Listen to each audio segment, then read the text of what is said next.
Welcome to Earth Before Us, a quiet harbor where the tired mind can find its anchor. Perhaps you have settled in for the evening, ready to let the long day drift away. Perhaps you are here to let the sound of an ancient forest guide you into a peaceful sleep. Or maybe you simply wish to learn something new, wrapped in this gentle stillness. Whatever your intention, know that you are in the right place. Tonight, our journey takes us back to the golden age of the dinosaurs, but we will not be walking with the great titans. We will be looking in the shadows, at the edges of the great forests, to a story that was unfolding almost in secret. A story of warmth, of color, and of a strange and beautiful new invention that would one day grant the power of flight. This is the story of the first feather. Imagine a world 150 million years ago, the Late Jurassic period. The great supercontinent of Pangaea has broken apart, and the continents are drifting towards the shapes we know today. The climate is warm and mild. There are no ice caps at the poles. Great, shallow seas spread across much of the globe, and the land is draped in a deep, permanent green. This is the kingdom of the sauropods. Let us stand at the edge of a vast, open woodland in what is now North America. The air is warm and smells of pine resin and damp earth. The trees are not the broad-leafed trees of our time, but ancient lineages.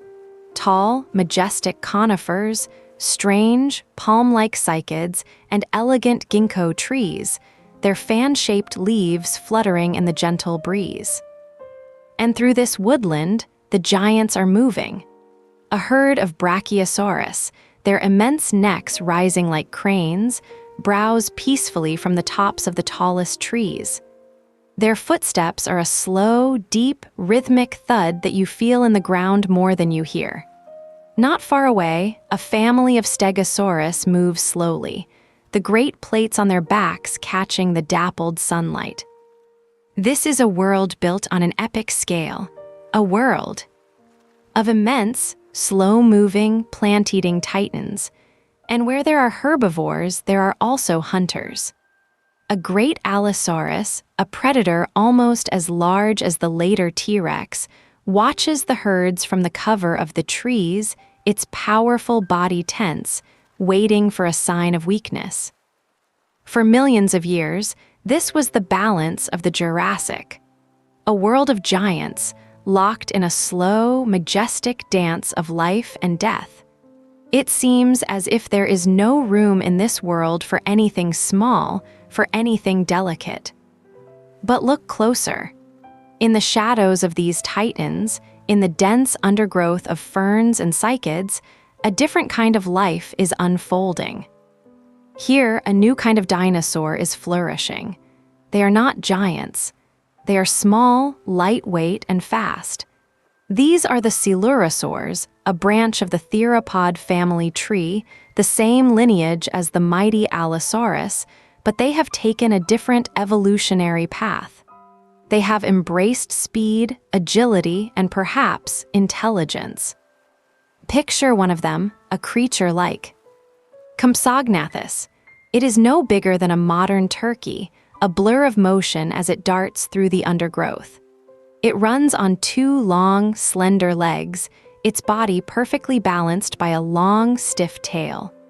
Its small, sharp teeth are perfect for snatching insects, lizards, and the tiny, shrew-like mammals that scurry in the shadows. It is a creature of immense energy, a nervous, intelligent hunter of the forest floor.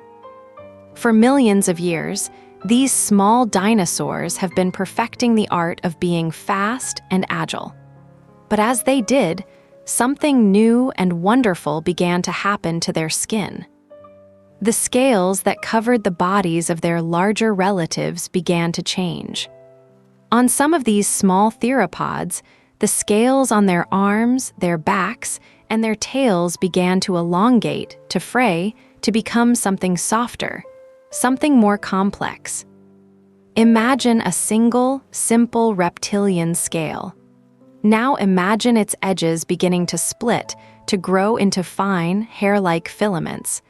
At first, this is just a minor mutation, a small change in the genetic code, but this change proves to be an advantage.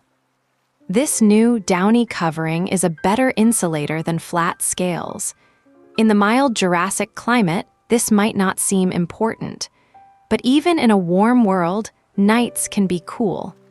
A small body loses heat quickly. A creature covered in a layer of these primitive, filament-like feathers can stay active for longer, hunting at dawn or dusk when other reptiles are sluggish. It can keep its eggs warm, increasing the chances that its young will survive. And so, the trait is passed on. Generation by generation, the filaments become longer, more complex, more numerous. What began as a simple, frayed scale has become a soft, insulating coat, a downy plumage that covers the body in a blanket of warmth. This was the birth of the feather, and its first purpose was not flight, it was comfort. But insulation was not its only use. As these filaments became more complex, another possibility emerged: color. Pigments could be deposited in these structures, creating patterns of red, of black, of iridescent sheen. The feather became a canvas. Imagine a small, feathered dinosaur in a sunlit clearing. Its plumage is not a drab brown, but a vibrant display of stripes and spots. It raises a fan of feathers on its tail, a silent song of color, to attract a mate or to warn off a rival. The feather has become a form of communication, a language written in light. For millions of years, this was the story of the feather, a story of warmth and of beauty. It was a story that was unfolding entirely on the ground, a secret kept by the small, fast-moving dinosaurs that lived in the shadows of the giants. The sky was still the undisputed territory of the pterosaurs, the great, leathery-winged reptiles that we will meet later in our journey. Flight was a distant, perhaps an unimaginable, dream. To understand where the next chapter of this story takes place, we must leave the Great Plains of North America and travel to what is now Germany. In the late Jurassic, this region was a warm, tropical archipelago of islands, set in a shallow, tranquil sea. The waters were warm, salty, and low in oxygen at the bottom. This created a unique environment. The fine, lime-rich mud on the seafloor was a perfect medium for preservation. Any creature that fell into these quiet, anoxic lagoons would be quickly buried, its body protected from scavengers and decay. Over millions of years, this mud would turn to a fine-grained limestone, the Solnhofen limestone, one of the most famous fossil sites in the world. It is a window, a perfect, high-definition photograph of the Jurassic. It preserves not just the hard bones and shells, but the delicate impressions of dragonfly wings, the soft bodies of jellyfish, and, most importantly, the faint, beautiful, and world-changing imprints of feathers. As you prepare to rest tonight, let this image of the Jurassic world settle in your mind. A world of magnificent, slow-moving giants, but also a world of small, fast, and intelligent dinosaurs wrapped in the first soft coats of downy feathers. Feel the deep, ancient peace of this green and vibrant world. Hear the distant, heavy footsteps of a Brachiosaurus. See the flash of color as a small, feathered creature displays its plumage in a patch of sunlight.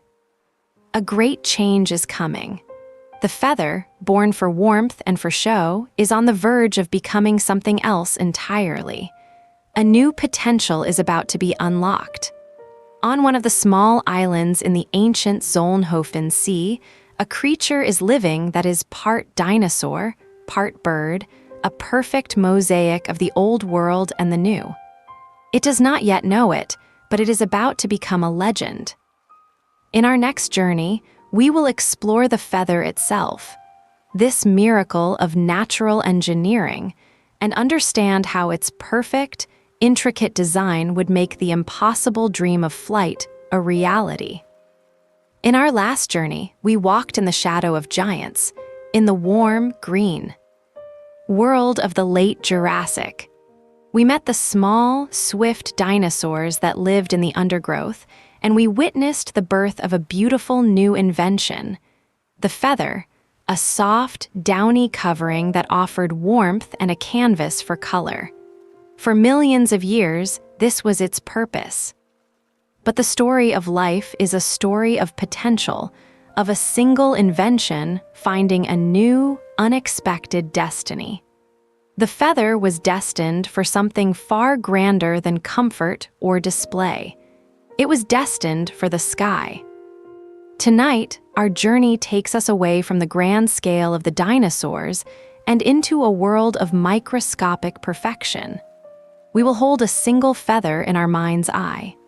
We will explore its intricate architecture and understand how this light, delicate, and impossibly strong creation is a masterpiece of natural engineering.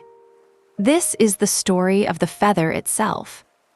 Imagine a single feather. A flight feather from the wing of a modern eagle, or from the wing of a creature that lived 150 million years ago. It seems simple, a single, elegant shape, but it is a miracle of complexity. Let us start at its center. The quill or calamus is the hard, hollow base, the part that anchors the feather to the body. It is a masterpiece of structural engineering, a hollow tube that provides strength without weight. As it extends up the length of the feather, it becomes the shaft or rachis. The rachis is the feather's spine, a solid but flexible rod that gives the entire structure its shape and resilience. It is both strong enough to resist the force of the wind and light enough to be lifted by it.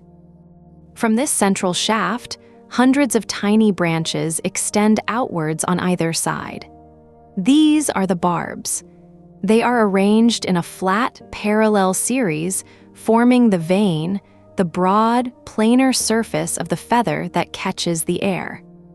If you were to look at a single barb under a microscope, you would see that it is, itself, a miniature feather. From each side of the barb, hundreds of even smaller filaments branch. Off, these are the barbules. And here, in these microscopic barbules, lies the true secret of the feather's strength and magic. The barbules on one side of the barb are smooth, but the barbules on the other side are equipped with a series of tiny, almost invisible hooks called barbicels. These hooks are like a natural form of Velcro. The hooks of one barbule reach across and interlock with the smooth barbules of the adjacent barb. Millions of these tiny connections, these microscopic handshakes, zip the individual barbs together, creating a single, continuous, and airtight surface. This is what gives the flight feather its incredible properties. It is both flexible and strong. It is light enough to be lifted, but cohesive enough to form a powerful airfoil that can push against the air. If you take a flight feather and run your fingers against the grain, you can separate the barbs. The structure comes undone. But then, if you gently run your fingers back the other way, you can feel the tiny hooks re-engaging. The feather zips itself back together, instantly repairing itself. Think of the genius of this design. A structure that can be torn apart by the stress of flight and then instantly mend itself with a simple preening motion. It is a self-repairing wing. This intricate, interlocking design did not appear overnight. It was the result of a long, slow, evolutionary journey. Let us go back to those first, primitive feathers we met in our last journey. They were not complex, interlocking structures. They were simple, hair-like filaments, a downy covering for warmth. This was stage 1. Over millions of years, these simple filaments began to evolve. Perhaps a few filaments clustered together at their base, forming a small tuft. This was stage 2. Then, the central shaft, the rachis, began to emerge, with the filaments, now barbs, branching off from it. But at this stage, the barbs were still simple and disorganized, creating a soft, fluffy feather, excellent for insulation but useless for flight. This was stage 3. The great leap came with the evolution of the barbules and their microscopic hooks. This was stage 4, the creation of the interlocking vein. The feather now had a flat, planar surface. It was no longer just a tuft of down. It was an airfoil in miniature. And finally, in stage 5, the feather became asymmetrical. The vein on the leading edge, the side that cuts into the wind, became narrower and stiffer. The vein on the trailing edge became wider and more flexible. This asymmetry is the final, crucial adaptation for flight. It turns the feather into a perfect, aerodynamic surface, capable of generating lift and propulsion. As you prepare to rest, hold this slow, beautiful unfolding in your mind. From a simple, insulating filament to a complex, self-repairing, asymmetrical flight machine. It is a story of gradual refinement, of nature tinkering with a design over millions of years until it achieved a form of perfection. The feathers of the first flying creatures were not primitive.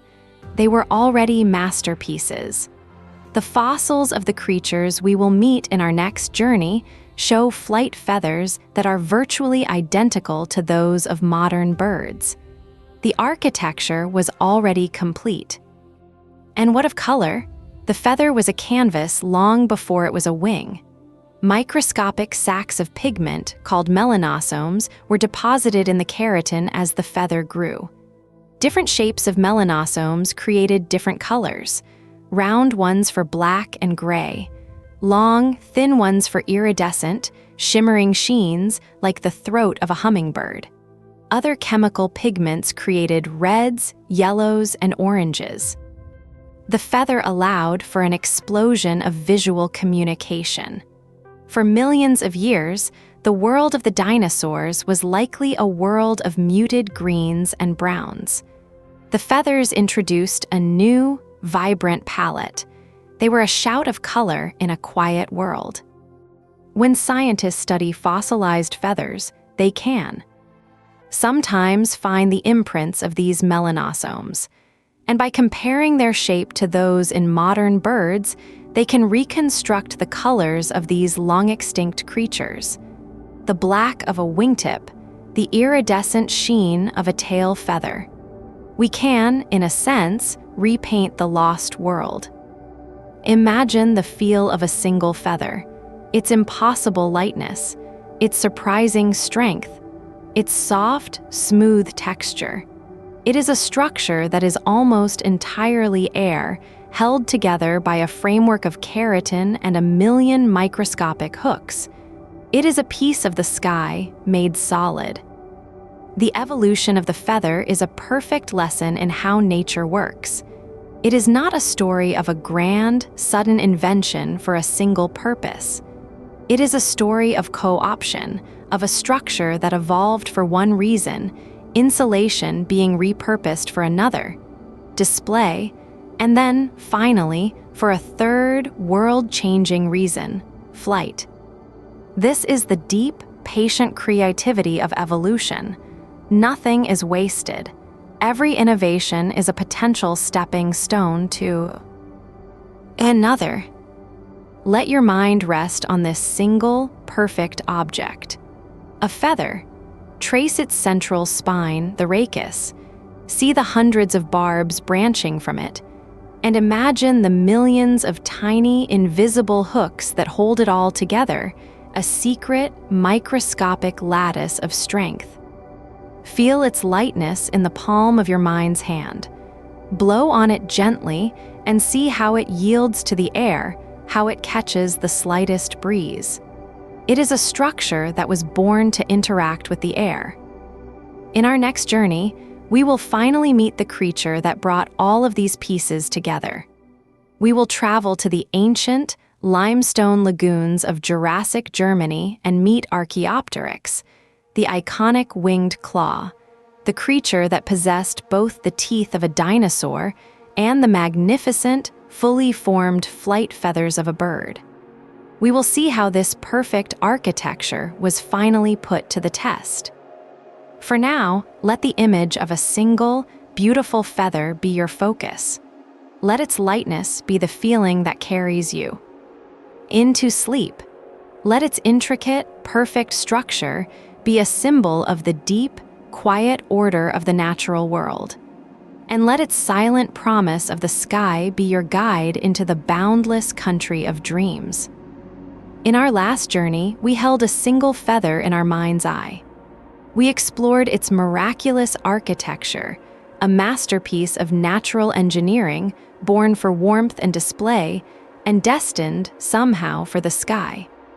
We saw how this light, strong, and self-repairing structure evolved, piece by piece, into a perfect airfoil. But a wing is nothing without a body to lift. A story of flight needs a protagonist. Tonight, our journey takes us to a quiet limestone quarry in 19th century Bavaria. We will witness one of the most important discoveries in the history of science, the unearthing of a creature that seemed half reptile, half bird, a perfect missing link that would change our understanding of life forever. This is the story of Archaeopteryx, the winged claw. Imagine the year is 1861, just 2 years after Charles Darwin published On the Origin of Species, a book that shook the world with its theory of evolution.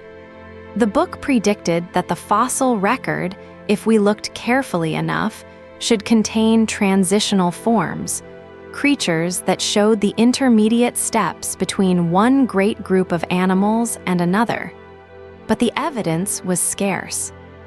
Then, in a quarry in Solnhofen, Germany, a workman splitting slabs of fine-grained limestone found something extraordinary.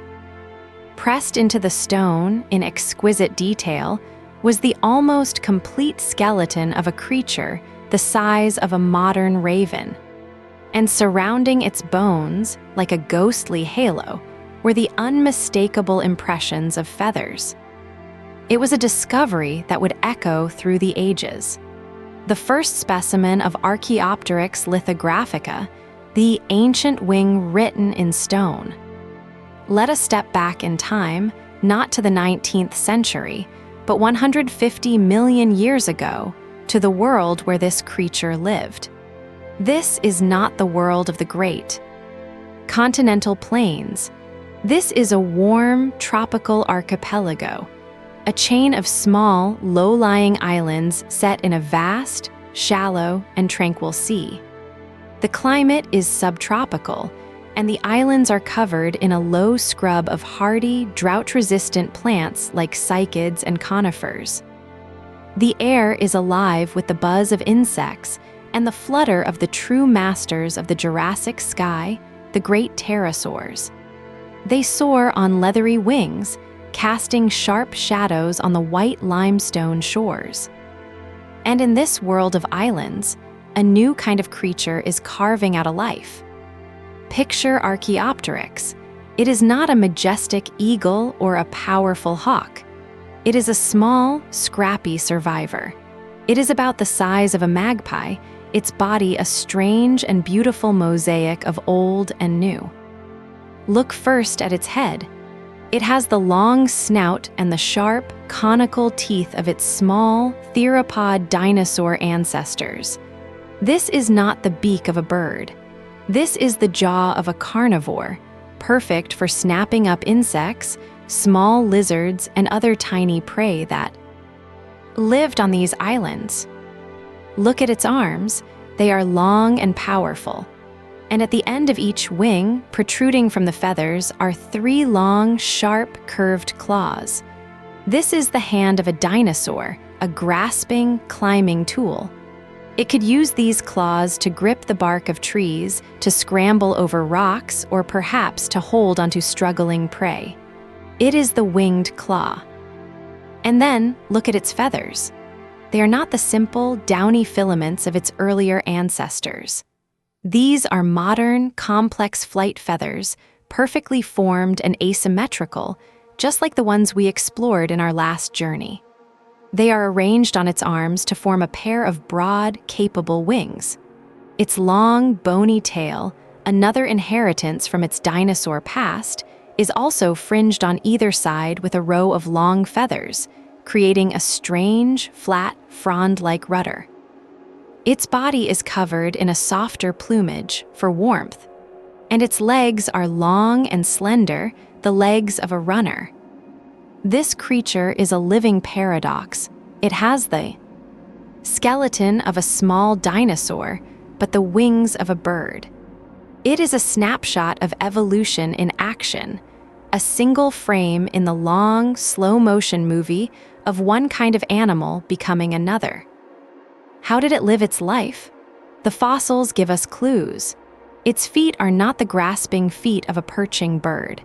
They are the feet of a ground dweller, similar to those of its running theropod cousins. It likely spent much of its time on the ground, a swift, agile hunter, darting through the low vegetation, chasing insects and small reptiles, its wings perhaps used for balance during a fast run or for short, flapping bursts of speed. But its claws and its wings tell another story. It was also a capable climber. It could have scrambled up the trunks of the cycads and conifers that grew on these islands, using its sharp wing claws to find purchase. From a high branch, the world would look different. It would be a place of opportunity. As you prepare to rest, imagine this small, feathered creature perched on a branch overlooking the tranquil, blue-green waters of the Solnhofen Lagoon. Below, the world is full of dangers. Larger dinosaurs, though rare on these small islands, might still be a threat. In the water, marine crocodiles wait. But up here, in the trees, there is a degree of safety, and there is a new possibility. The story of Archaeopteryx has long been tied to the story of a single feather.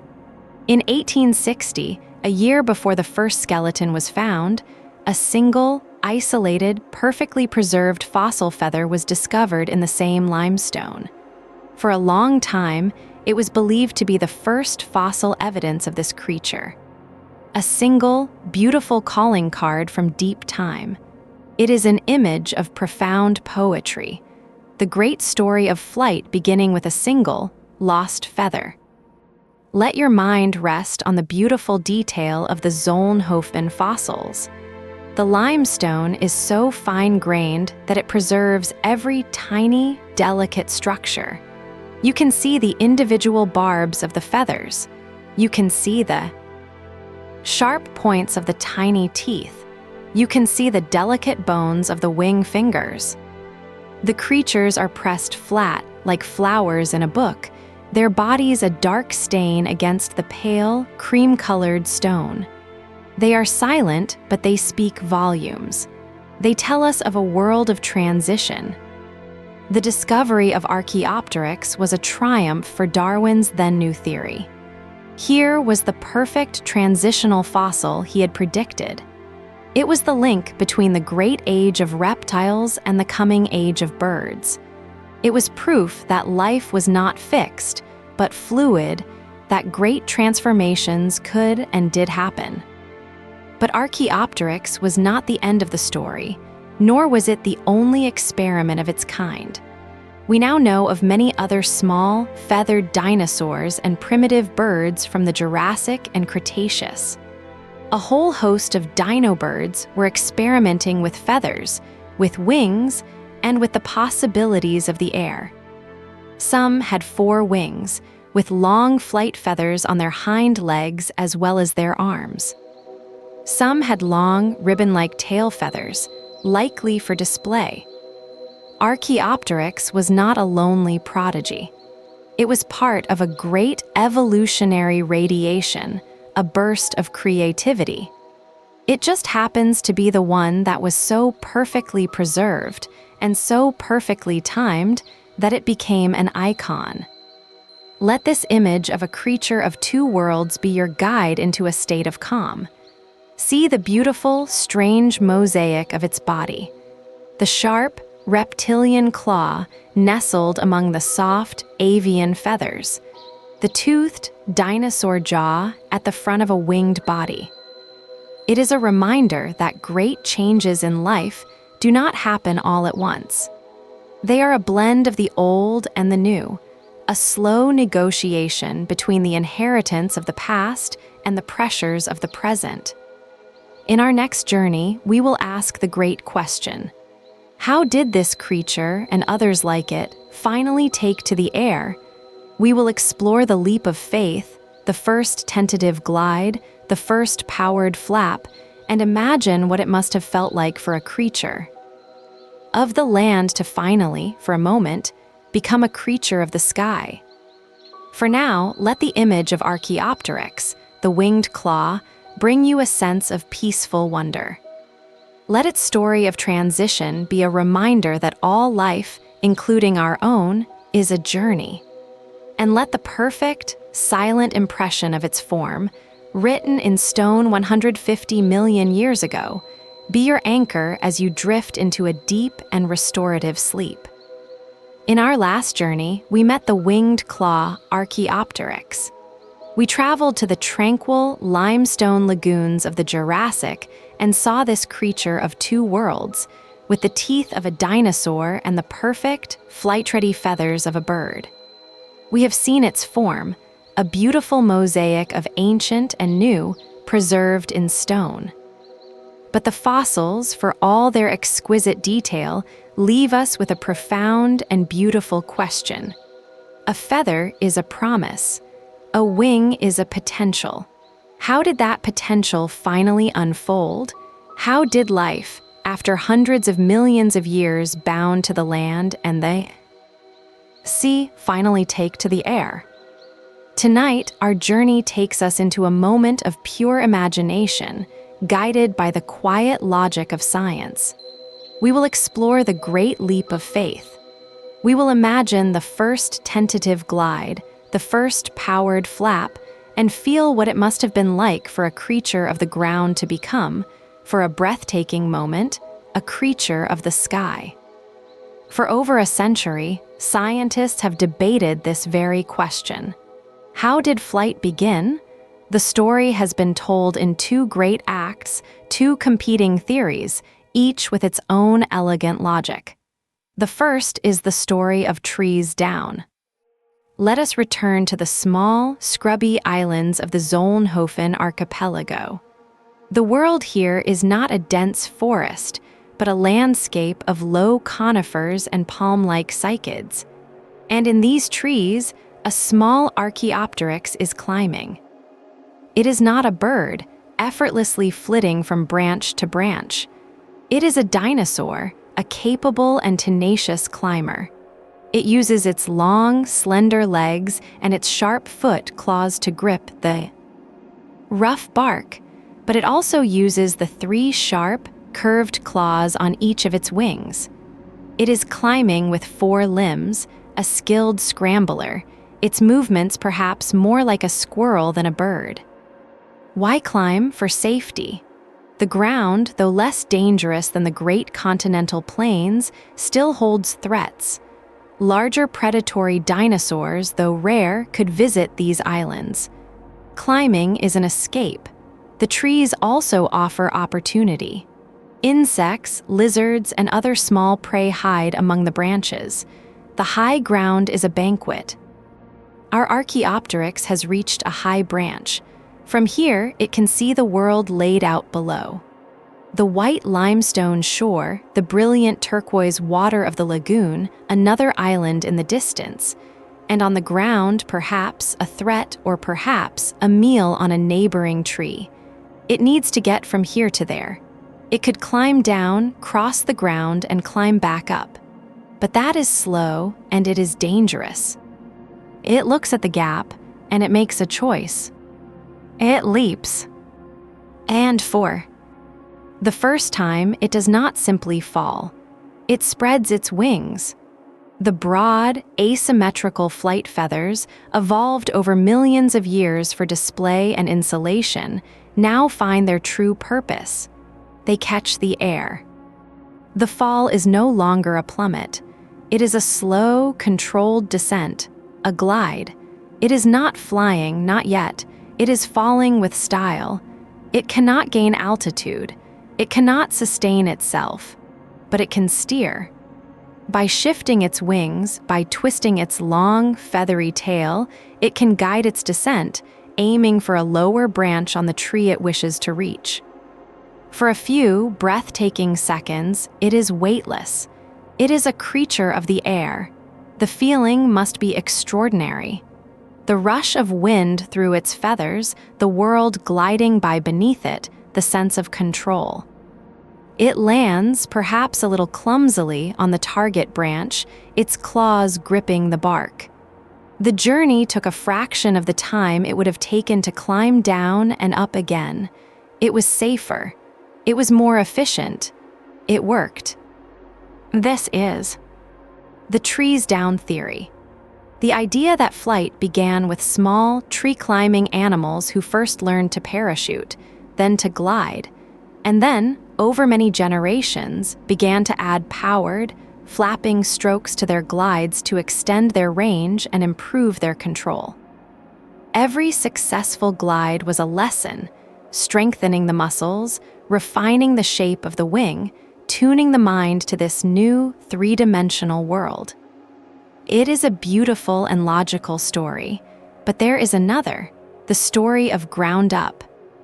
Let us leave the trees and return to the forest floor. Here, a different kind of feathered dinosaur is living.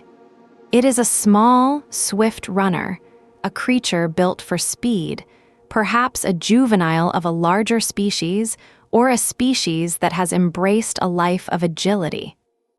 It runs on 2 long legs, its body held horizontally, its tail a stiff rudder for balance. And on its arms, it has wings, not for flying, but for something else. Watch as it chases a fast-moving insect. It sprints across a clearing, its legs a blur of motion. As it closes in on its prey, the insect makes a sudden, sharp turn. The dinosaur, in its pursuit, leaps into the air, and as it leaps, it flaps its wings. This is not an attempt to fly. It is a wing-assisted leap. The flapping provides a small amount of extra thrust, lifting its body a little higher, allowing it to stay in the air a fraction of a second longer, to change direction midair. It is using its wings not to defy gravity, but to cheat it just a little. Or imagine this same creature, running up a steep, rocky incline, perhaps to escape a predator. As it runs, it flaps its wings, beating them against the air. This is not for lift, but for traction. The downstroke of the wings pushes its body against the slope, pinning its feet to the ground, allowing it to run up a surface so steep it would otherwise be unclimbable. We see modern birds, like young partridges, do this exact same thing. It is called wing-assisted incline running. This is the ground up theory, the idea that flight began not from the sky, but from the ground.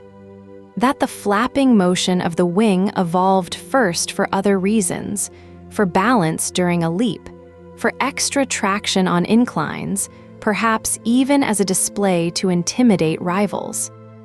From these small, functional flaps, the powered flight stroke of a bird could evolve. Generation by generation, the flaps became stronger. The wings became larger. The small, wing-assisted leaps became longer, until, for a brief moment, the creature was truly airborne, its wings generating enough lift and thrust to sustain it. As you prepare to sleep, let these two beautiful possibilities float in your mind. They are not mutually exclusive. Perhaps flight evolved in different ways in different lineages. Perhaps it was a mix of both. What matters is the moment itself, the moment of becoming airborne. Feel the sensation, the leap from the high branch, the gut-lurching feeling of the fall, and then the sudden, miraculous catch of the air as the wings spread. The world slows down, the feeling of control, the gentle rush of wind. Or feel the other story. The explosive energy of the run, the leap, the powerful, desperate flapping of the wings. The feeling of the body being lifted, of gravity losing its grip just for an instant. The exhilarating feeling of being lighter than air. Whichever path it took, that moment was a revolution. It was the breaking of a bond that had held vertebrate life to the ground for over 100 million years. The first flights of Archaeopteryx were likely not the graceful, soaring journeys of a modern eagle. They were probably short, clumsy, and powered by frantic flapping. It was a creature still learning what its wings were for. It was an apprentice of the air. But it was enough.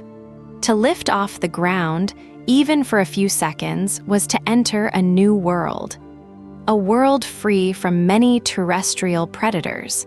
A world with new highways for travel, new perspectives, new possibilities.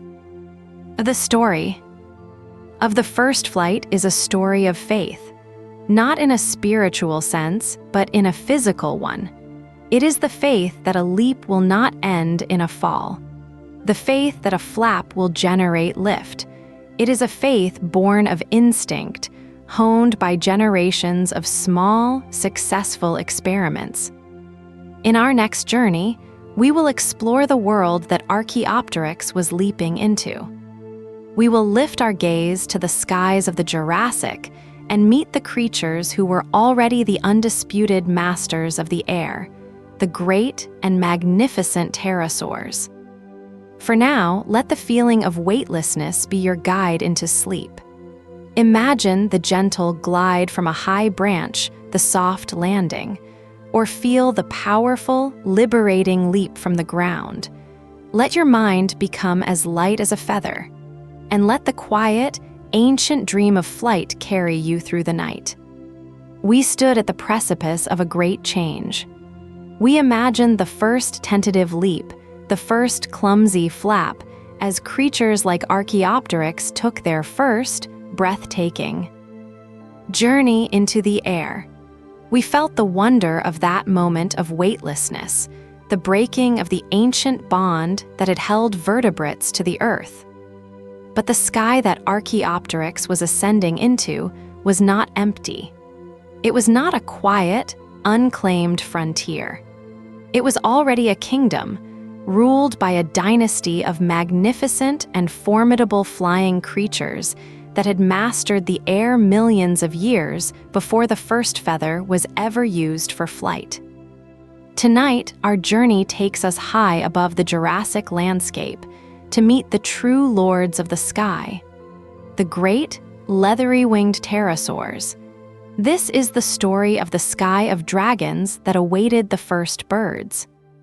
Imagine yourself standing on a high cliff overlooking the tranquil, turquoise waters of the Solnhofen Lagoon, the same sea where Archaeopteryx lived. The sun is warm. The air is still. And in the sky above, the dragons are soaring. These are the pterosaurs. They are not dinosaurs. They are not birds. They are a separate, unique, and incredibly successful branch of the great reptile family tree. And they were the first vertebrates ever to achieve powered flight. Look at one of them, a creature like Pterodactylus, common in these very skies. It is small, about the size of a seagull. It does not have feathers. Its wings are made of a tough, flexible membrane of skin stretched between its body and a single, extraordinarily long fourth finger on each hand.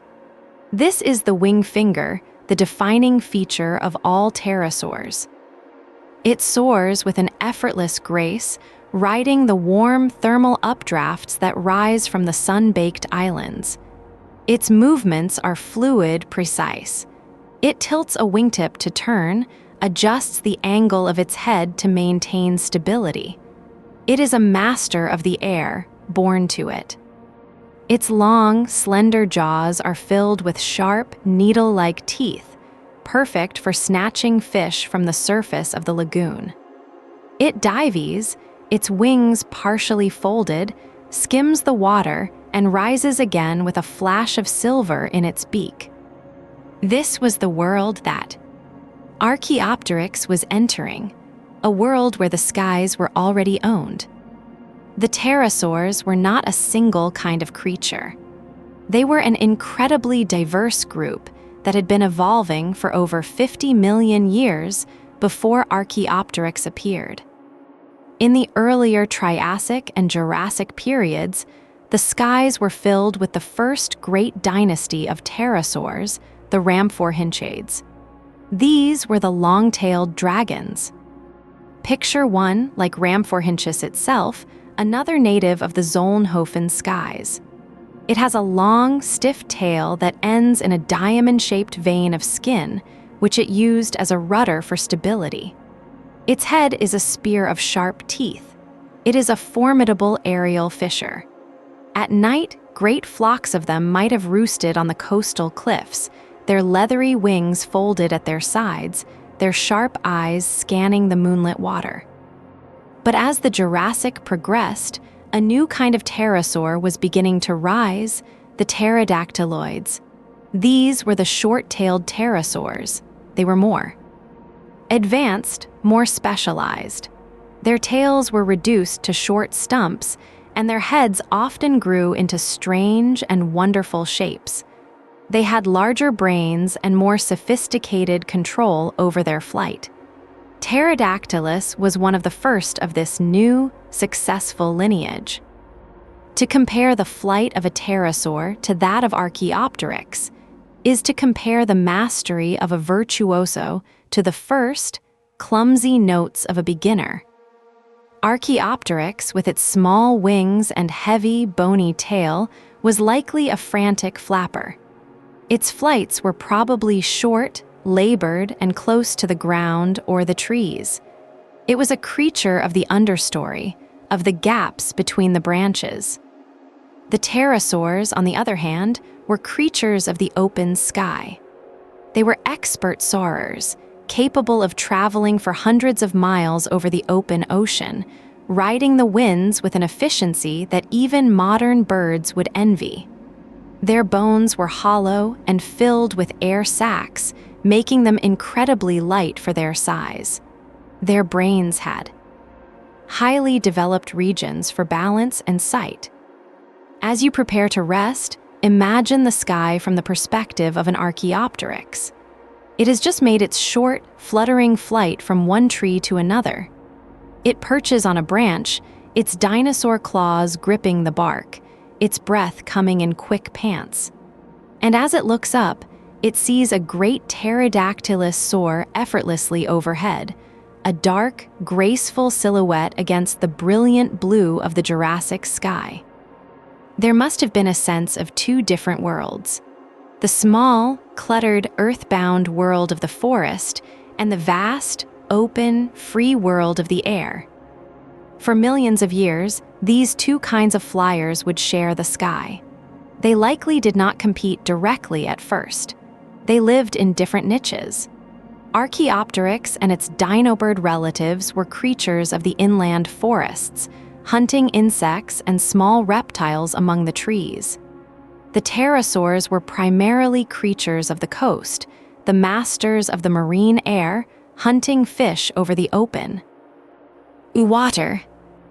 But their coexistence is a beautiful story of evolutionary convergence. Two entirely different lineages, the reptiles and the dinosaurs, had both arrived at the same miraculous solution to the pull of gravity: the wing. One had done it with a membrane of skin, the other with an intricate architecture of feathers. Let the image of this shared sky bring you a sense of peace and wonder. A sky filled not with one kind of flight, but with many.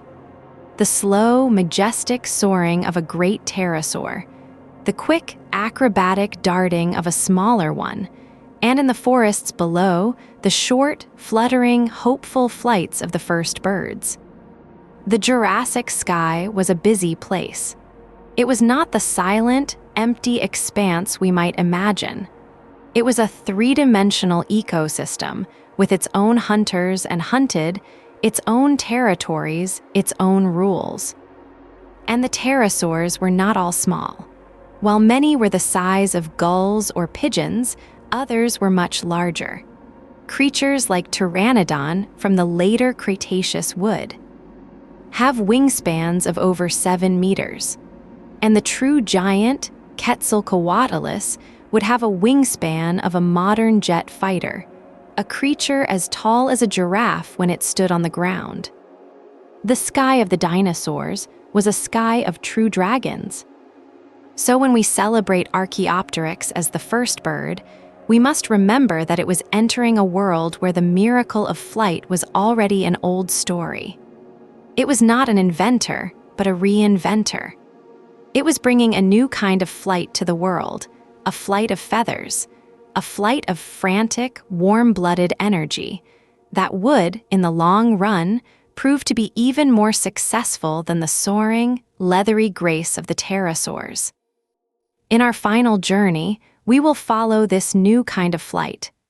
We will see how the descendants of Archaeopteryx refined their bodies, lost their dinosaur teeth, shortened their tails, and became the true birds.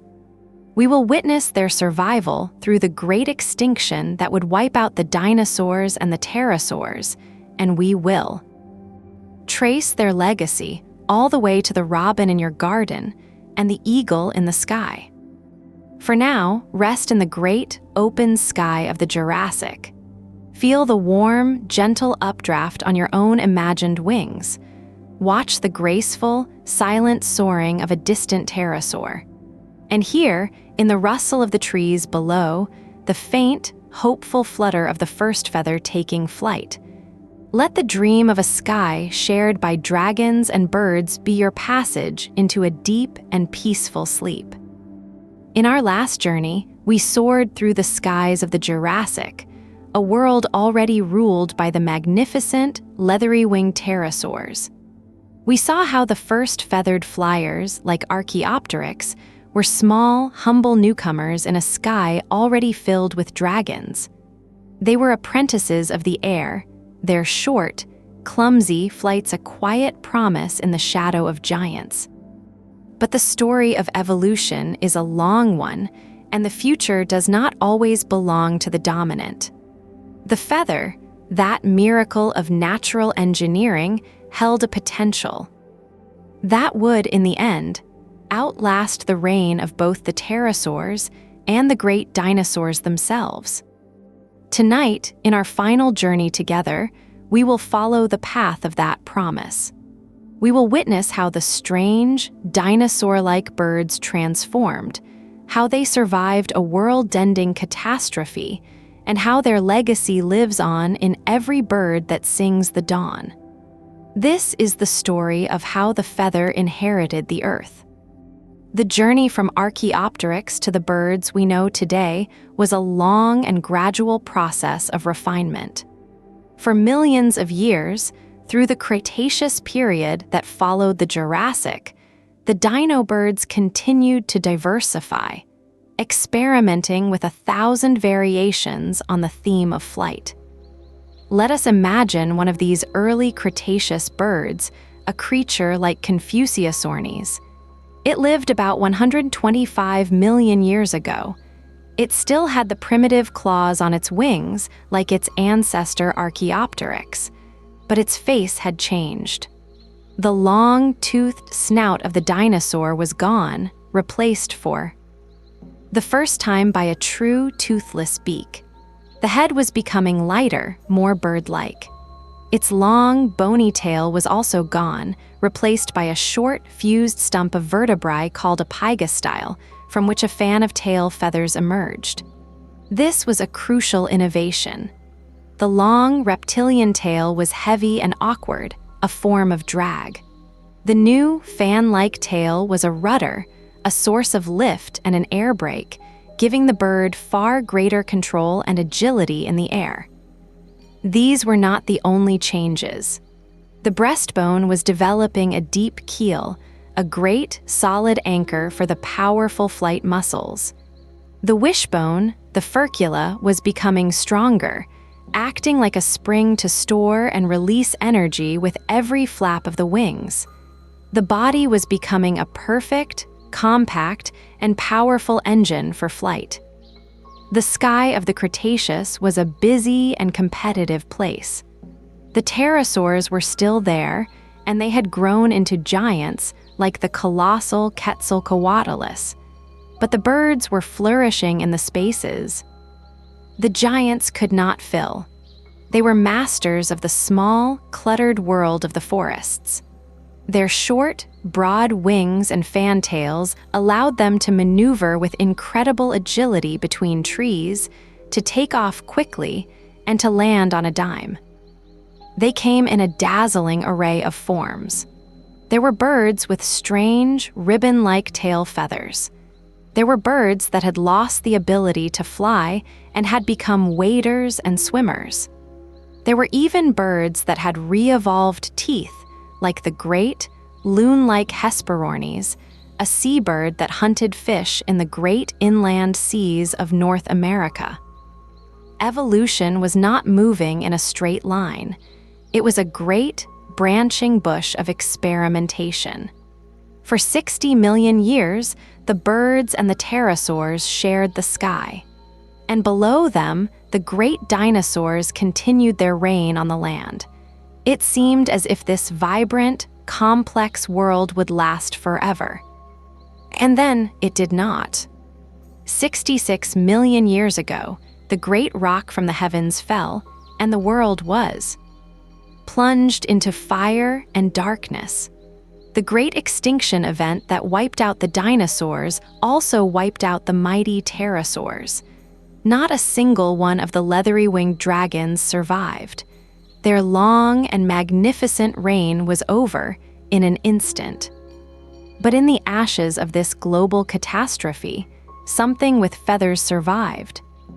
Why did the birds live when their dinosaur cousins and their pterosaur rivals perished? The answer is a story of humility and adaptability. The great giants, both on land and in the air, were dependent on a stable, productive food chain. When the sun disappeared and the plants died, the great herbivores starved, and the great carnivores soon followed. But many of the early birds were small. Their metabolisms were fast, but their needs were modest. And they had a secret weapon, the beak. A beak is a versatile, precision tool. It could probe the soil for grubs and worms. It could crack open the tough shells of the seeds that lay dormant in the ground, waiting for the sun to return. While the great dinosaurs starved, the small, seed-eating birds found a hidden larder, a pantry of last resort that allowed them to endure the long, dark winter. Their small size meant they needed less food, and their ability to fly meant they could travel vast distances to find the few pockets where life still held on. As you prepare for sleep, imagine this moment of profound planetary silence. The age of giants is over. The great roars and the thunderous footsteps are gone. The sky is empty of its soaring dragons, and in this quiet, broken world, a small, feathered creature, no bigger than a sparrow, hops from a dead branch and pecks at a seed on the ashen ground. This is the moment the world is reborn. This is the moment the feather inherits the earth. In the millions of years that followed the extinction, as the planet healed and the forests returned, the birds exploded into the vacant world. With no pterosaurs to compete within the air and no dinosaurs to threaten them on the ground, they diversified into the 10,000 different species that we know today. They filled every conceivable niche. They became the soaring eagles and the tiny, hovering hummingbirds. They became the flightless ostriches and the deep-diving penguins. They became the wading herons and the flocking starlings. They learned to sing, to build intricate nests, to migrate across the entire globe, following the invisible map of the Earth's magnetic field. The legacy of the feather, born for warmth in the shadow of the Jurassic giants, had finally been fulfilled. Let this story of survival and renewal be your guide into a state of deep peace. It is a reminder that the most profound strength is not always in size or power, but in the ability to adapt, to endure, and to find opportunity in the midst of crisis. Every bird you see today is a living dinosaur. It is a direct descendant of the small, feathered theropods that once scurried in the undergrowth. Its scales on its legs are a direct, physical reminder of its reptilian past. Its feathers are the same beautiful, complex structures that first evolved 150 million years ago. Its very existence is a testament to the unbroken thread of life. The next time you are woken by the gentle, persistent song of a bird at dawn, you are hearing more than just a sound. You are hearing the legacy of Archaeopteryx. You are hearing a voice that survived the fire and the darkness. You are hearing the sound of a world that was reborn. Rest now. Let the deep, quiet peace of the world after the giants settle over you. Let your mind become as light as a feather, free to drift, to float, to soar. And let the gentle, hopeful sound of a distant birdsong be the last thing you hear, as you are carried into a night of deep and restorative sleep.